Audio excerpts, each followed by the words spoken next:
नमस्कार प्रिय विद्यार्थियों, स्वागत है आप सभी का आपके अपने YouTube प्लेटफॉर्म यूआर स्टडी और बोर्ड एग्जाम 2024 में। आज के इस वीडियो में लेके आया हूं अर्धवार्षिक और वार्षिक परीक्षा सत्र 2023-24 की दृष्टि से इम्पोर्टेंट कक्षा 7वीं का हिंदी विषय का पेपर, जो कि आपके आने वाले अर्धवार्षिक और वार्षिक परीक्षा की दृष्टि से अति महत्वपूर्ण रहने वाला है और आप सभी विद्यार्थियों के लिए वरदान साबित होने वाला है। तो आप सभी विद्यार्थियों से निवेदन रहेगा, वीडियो को अंत तक देखिएगा, वीडियो को लाइक और चैनल को सब्सक्राइब जरूर कर दीजिएगा। विद्यार्थियों, इस पेपर में जितने भी प्रश्न हैं सारे के सारे उत्तर सहित रहेंगे, यानी सारे प्रश्न आपको याद भी करवाने वाला हूं। तो आप सभी इस वीडियो को अंत तक देखिएगा और इस वीडियो को आपके मित्रों तक भी आगे शेयर कर दीजिएगा। पहला प्रश्न है, हिमालय की बेटियां पाठ के लेखक हैं। तो विद्यार्थियों, इसका सही आंसर होगा हिमालय की बेटियां जो पाठ है इसके लेखक है वो नागार्जुन है। तो ऑप्शन नंबर द रहेगा इसका सही आंसर। बढ़ते हैं अगले प्रश्न की ओर। प्रश्न संख्या 2, चिक्कू को उठाकर सज्जों पर नीचे की ओर झांकने लगती थी, यानी चिक्कू को उठाकर सज्जों की ओर नीचे कौन झांकने लगती थी? बच्चे, युवतियां, बूढ़ी औरतें, घर की बहुएं। तो विद्यार्थियों, इसका सही आंसर होगा युवतियां, यानी ऑप्शन नंबर ब रहेगा इसका सही आंसर। अगले प्रश्न की ओर बढ़ते हैं। प्रश्न संख्या 3, कठपुतली को दुख होता था। कठपुतली को दुख क्यों होता था? क्योंकि दूसरों के इशारों पर नाचने के कारण उसको दुख होता था, क्योंकि धागों से बंधी होती थी और जिस तरह से कठपुतली का नाच दिखाने वाले जो लोग होते थे उनके इशारों पर उनको नाचना पड़ता था, इस कारण से उनको दुख होता था। अगला प्रश्न है कि पेड़ खड़ा हुआ था। तो विद्यार्थियों, पेड़ है वो समुद्र के किनारे फुटपाथ पर खड़ा हुआ था। तो ऑप्शन नंबर ब रहेगा इसका सही आंसर। बाकी चारों ऑप्शन भी अगर आपको पढ़ने हैं तो पढ़ सकते हैं। नदी के किनारे, समुद्र के किनारे, तालाब के किनारे और गांव के किनारे। अगला प्रश्न है प्रश्न संख्या 5। फटाफट इस पेपर को मैं हल करवा रहा हूं ताकि आपका समय भी ज्यादा वेस्ट ना हो और सारे प्रश्न अच्छे से याद भी हो जाए। प्रश्न संख्या 5 है कि कविता में पहाड़ को दिखाया गया है किसान के रूप में, बैल के रूप में, बच्चों के रूप में या फिर भेड़ के रूप में? तो विद्यार्थियों, इसका सही आंसर होगा कविता में पहाड़ को किसान के रूप में दिखाया गया है। तो ऑप्शन नंबर अ रहेगा इसका सही आंसर। अगला प्रश्न है प्रश्न संख्या 6। समाचार का संधि विच्छेद है, यानी समाचार जो शब्द है इसका संधि विच्छेद क्या होगा? संधि विच्छेद का मतलब होता है उस शब्द को तोड़ के अलग करना। तो इसका सही आंसर होगा समधन आचार, यानी ऑप्शन नंबर अ रहेगा इसका सही आंसर। समधन आचार यानी समाचार हो जाएगा। अगला प्रश्न है प्रश्न संख्या 7 कि मान शब्द में कौन सा उपसर्ग जोड़ने पर उसका अर्थ है वो घमंड होता है?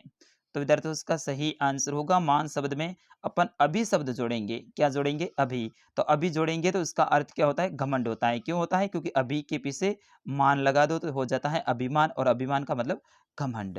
अगला प्रश्न है प्रश्न संख्या 8। मानव का विलोम शब्द है, यानी मानव शब्द है इसका विलोम शब्द क्या होगा? भक्षक, अनिंदा, दानव, अमानव। तो विद्यार्थियों, इसका सही आंसर होगा मानव का विलोम है वो दानव होता है। विलोम का मतलब है उल्टा। अगला प्रश्न है प्रश्न संख्या 9। रिक्त स्थान की पूर्ति कीजिए, यानी खाली जगह को भरना है। पहला रिक्त स्थान है कि रास्तों में खाली जगह सूख गया था। रास्तों में क्या सूख गया था? पानी या कीचड़? तो विद्यार्थियों, इसका सही आंसर होगा कीचड़। यहाँ पे आपको मैंने उत्तर भी दे रखे हैं पीछे, क्योंकि ये पीडीएफ आपको पढ़ने के लिए देने वाला हूँ। कैसे मिलेगी? आप इस वीडियो को अंत तक देखेंगे तभी आपको बताने वाला हूँ। अगला है कि मैंने उनकी खाली जगह आंखों की ओर देखा, घृणापूर्वक या फिर स्नेहपूर्वक? तो मैंने उनकी आंखों की ओर स्नेहपूर्वक देखा, तो यहाँ पे हो जाएगा स्नेहपूर्वक। ठीक है ना, बिल्कुल इजी सा पेपर आता है आपका। अगला है कि हिमालय की गोद में खाली जगह बनकर कैसे खेला करती थी? तो बच्चियां यहाँ पे हो जाएगा। अगली खाली जगह है कि रोहिणी उठकर अपने खाली जगह बाबू के पास गई। तो रोहिणी किसके पास में गई थी? पति विजय बाबू के पास में। विजय बाबू कौन था? उनका पति था। ठीक है ना, तो यहाँ पे पति हो जाएगा। चलिए अगले प्रश्न की ओर बढ़ते हैं। प्रश्न संख्या 10। प्रश्न संख्या 10 है कि निम्न प्रश्नों का उत्तर एक पंक्ति में दीजिए, यानी एक लाइन में आपको देना है। तो इसमें पहला देखिए कि घोंसला ना मिलने पर पक्षी कैसे खुश रहेंगे? तो घोंसला ना मिलने पर पक्षी ऊंची उड़ान भरकर खुश रहेंगे। अगर पक्षी खुले गगन में, खुले आसमान में अगर इनको खुला छोड़ दिया जाए, तो अगर उनके पास में घोंसला नहीं है फिर भी वो ऊंची उड़ान भरेंगे और इससे भी वो खुश रह सकते हैं। अगला प्रश्न है कि लेखक के घर की खिड़की पर कौन आकर बैठ गया था? तो लेखक की घर की खिड़की के पास में आकर कौन बैठ गया था विद्यार्थियों? लेखक की घर की खिड़की के पास में आकर कौवा बैठ गया था। तो इसमें सही आंसर होगा आपका कौवा। अगले प्रश्न की ओर बढ़ते हैं। प्रश्न संख्या ग कि नदियां दूर से देखने पर कैसी प्रतीत होती हैं? यानी जो नदियां होती हैं उनको अपन दूर से देखते हैं तो वो कैसी लगती हैं? तो इसका सही आंसर होगा नदियां दूर से देखने पर संभ्रांत महिला की भांति प्रतीत होती है। संभ्रांत महिला की भांति प्रतीत होती है, जिस तरह से सजी हुई महिलाएं होती हैं उस तरह से। अगला है कि कठपुतली किन्हें तोड़ देने का आग्रह करती हैं? तो विद्यार्थियों इसका सही आंसर होगा कठपुतली अपने आगे और पीछे बंधे धागों को तोड़ देने का आग्रह करती हैं। किसको तोड़ने का? आगे और पीछे इनके जो बंधे धागे हैं इनको तोड़ने का आग्रह करती हैं।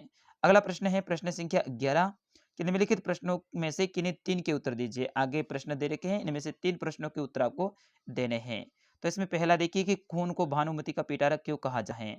तो विद्यार्थियों इसका सही आंसर क्या होगा? खून को भानुमति का पिटारा इसलिए कहा जाता है, जिस प्रकार पिटारे में अनेक प्रकार की वस्तुएं रखी होती हैं, ठीक उसी प्रकार खून में भी लाखों की संख्या में लाल कण, सफेद कण, प्लाज्मा और प्लेटलेट्स कण समाये हुए होते हैं। जिस तरह से पिटारे में अनेक प्रकार की वस्तुएं रखी होती हैं, उसी प्रकार से खून में भी लाखों की संख्या में लाल कण होते हैं, सफेद कण और प्लाज्मा और प्लेटलेट्स होते हैं। इस कारण से खून को भानुमति का पिटारा कहा जाता है।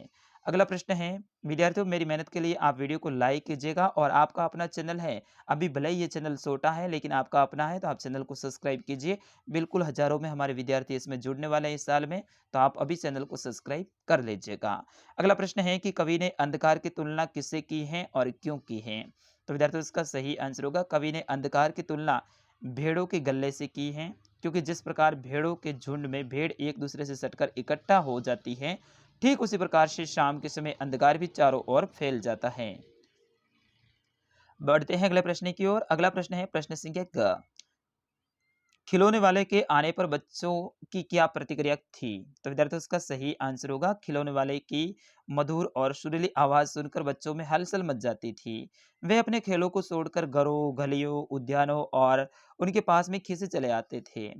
इस हड़बड़ी में किसी की टोपी गिर जाती थी तो किसी के जूते उद्यान में ही छूट जाते थे। यानी आप भी कोई अपने गांव में आता है किसी चीज को बेचने वाला, तो आप क्या करते हैं, दौड़ते हुए जाते हैं, आपके पास में जो वस्तु है उनका भी अता पता आपको नहीं रहता है और आप भागते हुए उसकी तरफ जाते हैं।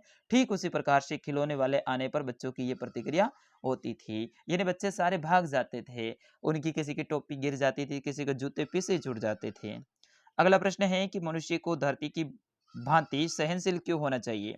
तो विद्यार्थियों इसका सही आंसर होगा मनुष्य को धरती की भांति इसलिए सहनशील होना चाहिए क्योंकि धरती की तरह सुख और दुख को समान रूप से सहन कर सके, अर्थात उसे स्वीकार कर सके। अगला प्रश्न है प्रश्न संख्या 12 के निम्नलिखित शब्दों के विलोम शब्द लिखिए। इनके विलोम शब्द लिखने हैं किसके? आय, आशा, उदय और कोमल के।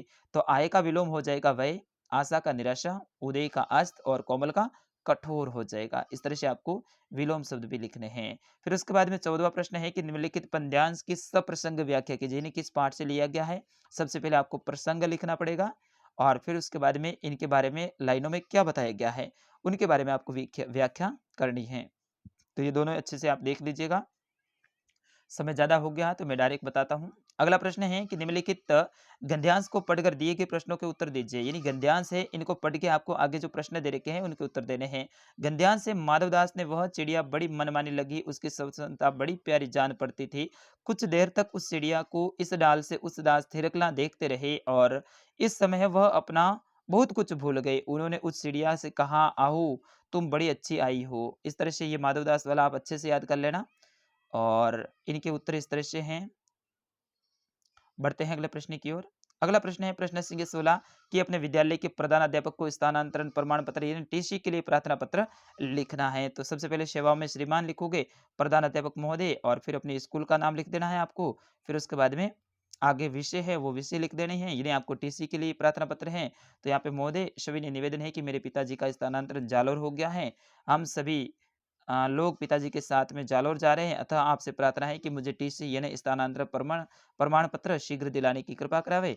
फिर उसके बाद में एक साइड में आपके आज्ञाकारी शिष्य और फिर उसके बाद में डेट लिख देनी है। अगर ये नहीं आता है तो अपनी बहन के विवाह में मित्र को बुलाने के लिए एक पत्र भी आप लिख सकते हैं। और अंतिम प्रश्न रहेगा किसी एक विषय पर 250 शब्दों में लगभग 175 से 200 शब्दों में निबंध लिखना है। होली, मेरा प्रिय खेल, कोरोना वायरस, मेरा विद्यालय, मेरा प्रिय शिक्षक, इनके ऊपर आपको निबंध लिखना है।